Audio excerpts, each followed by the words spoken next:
Runetara je mesto čije šume odišu životom.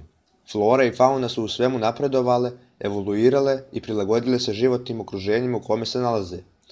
Priča koju ću vam ovaj put otkriti o tome kako je jedna skoro obična lisica magično dobila ljudske osobine i kako njene zavodljive moći danas prožimaju srca i najčvršćih heroja.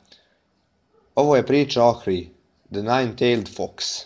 Za razliku od drugih lisica koje su živele u predelu Južne Ione, Ohrii je oduvek osjećala čudnu povezanost sa magičnim svijetom koji je okružuje. Iona je bila tako živopisno mjesto, ali također prepuno magije, kao i bilo koji kontinent Runetere. Duboko u sebi znala je da je upravo ta povezanost s magijom nekako nedovršena.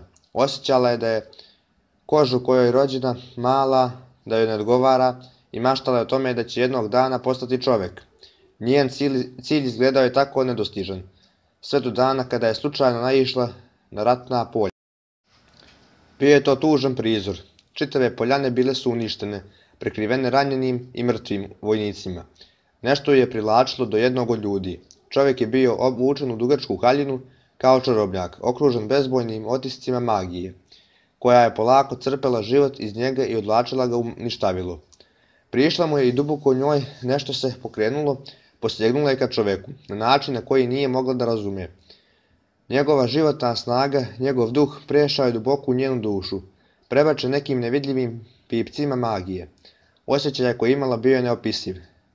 Senzacionalnim, opojnim i neodoljivim opisala ga je ona. Dok je njena ushićenost opadala, dolazeći sebi polako je shvatila da se nekako promijenila. Njeno dugačko belo krzno se polako povuklo.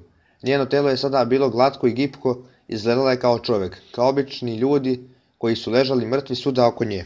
Međutim, iako je u svemu ličila na čovjeka, osjećala je da transformacija nije dovršena. Rođena kao lisica, bila je lukavo stvorenje. Prilagođavala se polako običajima ljudskog društva i koristila svoj dar lepote. Privlačila je dovoljno bezazlene muškarce. Dok su bili pod dejstvom njenih zavodljivih magija, mogla je da crpi njihovu životnu snagu. Hraneći se njihovim željama, težile kao stvarenju svog sna. Ali kako je uzimala sve više ljudskih života, čudno osjećaj kajanja prožimao je njenom dušom. Kao lisica nikad nije morala da brine o osjećajima, niti da se kaje zbog dela koje je počinila. Loviti u šumi poljske zečeve nije bilo lako, ali je bilo neophodno. Shvatila je polako da ne može da prevaziđe grižu savesti koju je osjećala duboko u sebi. Razvijanje ljudskog morala mučilo ju je. U potrazi za rješenjem Ohrii je polako našla svoj put u Institute of War, dom najtalentovanijih čarobnjaka Runetere. Dali su joj šansu da dostigne svoj prag humanosti i postane čovjek, bez potrebe da škodi narodu. Dopustili su joj da pokaže svoje zube unutar organizacije League of Legends. I njene riječi su milost je ljudski luksuz i odgovornost.